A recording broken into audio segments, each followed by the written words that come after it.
A South Carolina representative wants to create a government registry of what he calls responsible journalists. Here's some information. The bill proposed by Republican state lawmaker Mike Pitts would establish vague requirements for journalists to submit it to a registration process by the state government. So before I get into some of the details, here's the interesting thing. Now, I'm assuming Representative Pitts purports to love the Constitution. Perhaps the First Amendment, maybe not, but more so maybe the Second Amendment. Now imagine, if you would, if someone proposed a registry for South Carolina gun owners. Now what do you think would happen? How do you think Mike Pitts would react on news of hearing about such a proposal? My guess, not very good. Now you're saying, well, wait a minute. The Constitution says the Second Amendment, the right to bear arms, shall not be infringed. Well, at the same time, the First Amendment gives people, and the press especially, special rights and privileges. That also should not be infringed, right? Because just like guns were supposed to be, a free press is also necessary for a free state. It's very important to the democratic process, having a freedom of the press. So anyway, here's where we get into the troubling aspect of this registry. Journalists that are found in violation of this registry, who don't sign up with the government by either not signing up for the government or breaking rules. Whose rules? Mike Pitts' rules. Would be subjected to monetary fines and even criminal penalties. Now, if you're wondering if this sounds familiar, you would be right, because they also have these kinds of rules in Russia. This is exactly what they do under Vladimir Putin. They don't have a free press, and under these rules, neither would South Carolina.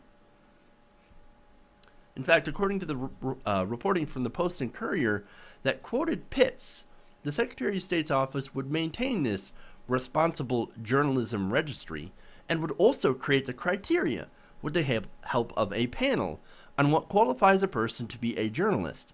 Now they say that this is similar to the licensing for doctors and lawyers. Now, this whole thing seems a bit weird, right? Because the whole reason Mike Pitts is looking to create this law is because he doesn't like what the press has been saying about him. They don't like any of this negative coverage of him in the media. Now, he's been hit a lot over some of his spending habits. Well, he doesn't like this attention.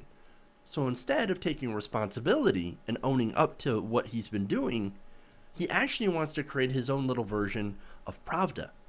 Only state government approved journalists. Ones who would, of course, under his guidelines, end up being lapdogs of the government instead of watchdogs of the government.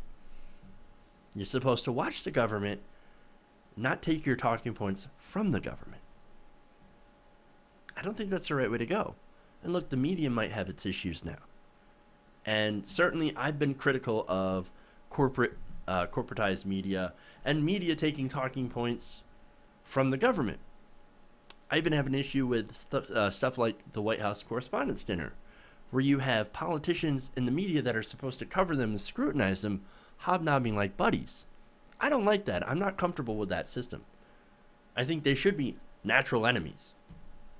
Why? Because you're supposed to, as a journalist, watch the government and expose any wrongdoing.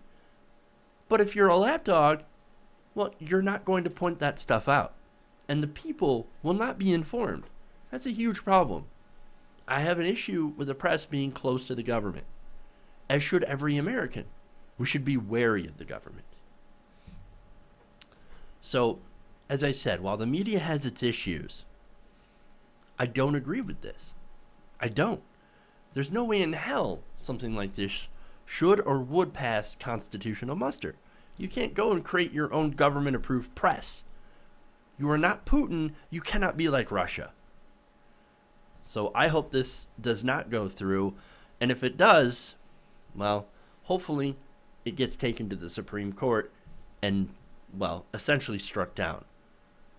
But see, this is what they want to do.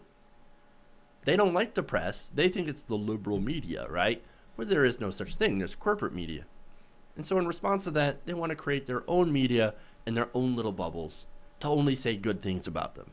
And that, my friends, is fucking wrong.